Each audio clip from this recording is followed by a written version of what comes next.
I don't know what it was about the 1988 Winter Olympics held in Calgary, Canada, but it seemed to be the backdrop to great underdog stories. We had the debut of the Jamaican national bobsled team, whose story was told in the movie Cool Runnings, and we also had the story of Michael Eddie Edwards, who was the first big-name representative for Great Britain in the ski jumping event. Obviously, there are dozens of hero stories at every sporting event, but there's something about the underdogs or those who fail heroically that inspire moviegoers, which is why casting an actor like Taron Egerton as Eddie the Eagle feels like such a perfect fit, as he burst onto the scene in spectacular fashion last year in Kingsman: The Secret Service in a deliriously entertaining rags to riches storyline. Coming from Marv Films, Kingsman director Matthew Vaughn's production company, we have British filmmakers telling a famous British sporting story. Does Eddie the Eagle soar like an eagle, or does it crash land like Eddie Edwards?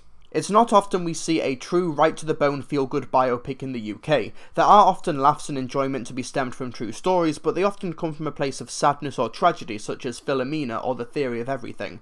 Eddie the Eagle first and foremost exists to put a smile on the face of the people who see it, and in that regard, Eddie the Eagle gets a gold medal. Eddie Edwards is a shining example of never giving up, and his lower-class origins, his supportive mother but dismissive father, having the obstacle of the stuffy upper-class Olympic Committee, he's hard to not root for. But the big question towards the third act of the movie, as Eddie starts to get a small amount of credibility at the Winter Olympics, is whether or not he actually deserves to be there. Yes, he becomes a great news story and the public fall in love with his antics and sense of fun, but he is clearly the weakest ski jumper there, and takes attention away from those who have been training for decades when Eddie only started a few months ago. The question is addressed, and it does motivate Eddie's decision as to whether or not to do the legendary 90-meter jump, but it feels like a subject the movie is too uncomfortable to talk about, lest the audience stop having a good time. Is it good that the movie did address this issue with Eddie's credibility? Yes, but the fact that it did draw attention to it so briefly does not mean that the genie will be easy to put back in the bottle. It also hurts the movie's enjoyment factor when you do a tiny amount of research on the story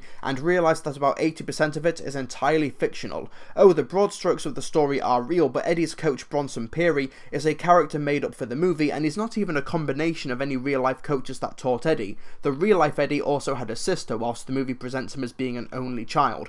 Obviously, the movie doesn't need to stick to real-life events and can embellish in the name of making an entertaining product, but when Eddie's story is already so captivating, then it makes you wonder, why bother changing it? Also, one aspect about Eddie's ski jumping career that is never mentioned is that due to his large spectacles underneath constraining goggles and his nearsightedness, he was often blind when jumping. We also have another segment towards the end when Eddie manages to meet the minimum requirements for the Olympics, but Bronson tries to convince him that it might be best to come back in 4 years' time and apply again, so that Eddie has had more training and more experience lest he become a laughingstock. Yet Eddie doesn't want to have any of it. Eddie's motivation for this isn't as well defined as it should be, and since Bronson's argument makes so much sense and is said with such conviction, it feels lax for Eddie's argument to not nearly get the appropriate time of day. It's just one scene, but it is an issue that lingered. But let's not get too down on Eddie the Eagle, because it is a very endearing narrative, and seeing Eddie and Bronson team up to achieve the seemingly impossible never stops being entertaining. Their training techniques, their tangible improvements, and their ever-growing relationship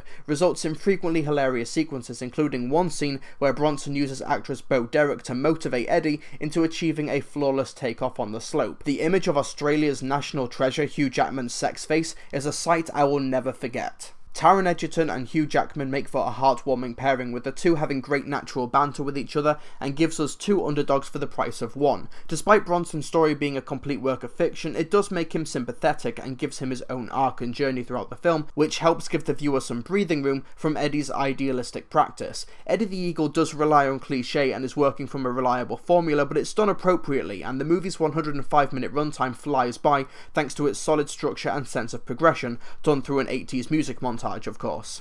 Acting-wise, we have a strong central cast with all eyes on Taron Egerton. After his breakout role as Eggsy in the Kingsman Secret Service movie, you'd be forgiven for thinking that he could be a one-trick pony, but with Eddie the Eagle, he has proven himself to be a real talent. It's an over-the-top performance, as Eddie is always adjusting his falling spectacles, hangs his lower jaw out and stumbles about, but if you watch interviews or see footage of the real-life Edwards, then you'll see that Taron is just staying true to that natural caricature. Eddie Edwards was a big personality, and Egerton, wholeheartedly commits to this portrayal. I'm not saying it's Oscar worthy, but Edgerton is a great watch and he does embody the spirit of this Olympian. Hugh Jackman plays his role just as you'd expect, with effortless swagger. Since Jackman doesn't have a real life figure to mimic, it's hard to see Bronson Peary as anything other than Hugh Jackman's ski jumper, but his natural charisma does carry him through it. He is fun to watch, and seeing a drunk Hugh Jackman justify teaching Eddie and giving him advice is endlessly entertaining. Christopher Walken has a walk-on cameo as his mentor, but for those of you wanting off-kilter Walken weirdness, you'll have to look elsewhere. We also have Tim McInerney and Mark Benton in small roles as leaders of the Olympic Committee who do a fine job playing stuffy Tory-esque buzzkills, and Jill Hartley really does stand out as Eddie's mother, who is so respectfully earnest she makes you well up whenever she gets a scene with Eddie. And that's the thing about Eddie the Eagle. If you know you're getting a morally simplistic story that adheres to formula that's bolstered by strong emotions and big performances, then Eddie the Eagle will pick you up and refuse to let you down until the end credits roll. It doesn't have the down-to-earth emotions of, say, Billy Elliot,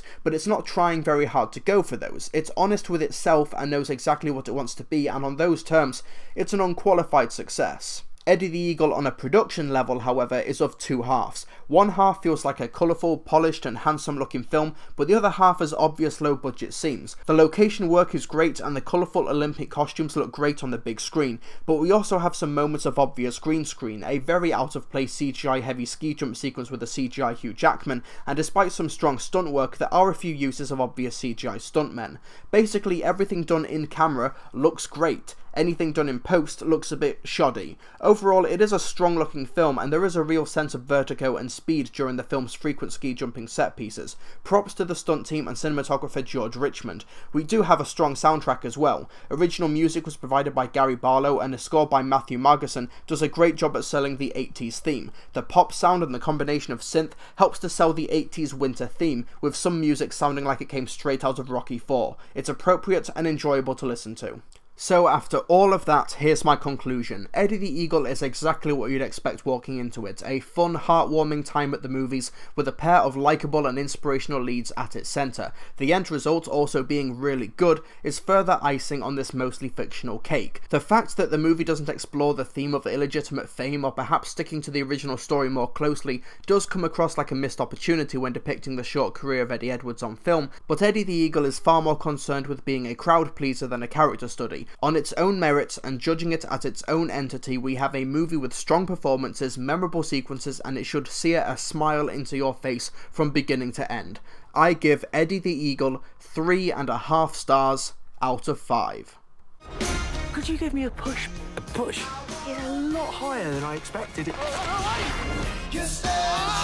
Crazy Brit. Hello everyone, thanks for listening to my review. You can find these reviews a day or two early on my website, www.trilbee.com, so be sure to visit there where you can find a written version and other written content. But more importantly, what did you think of the film? Be sure to let me know in the comment section below. Be sure to subscribe for more movie related analysis. Be sure to hit that like button because that really helps me out, and you can support my content through Patreon and also get your name in the credits with these other lovely people and get exclusive perks and updates. I'll see you folks next time.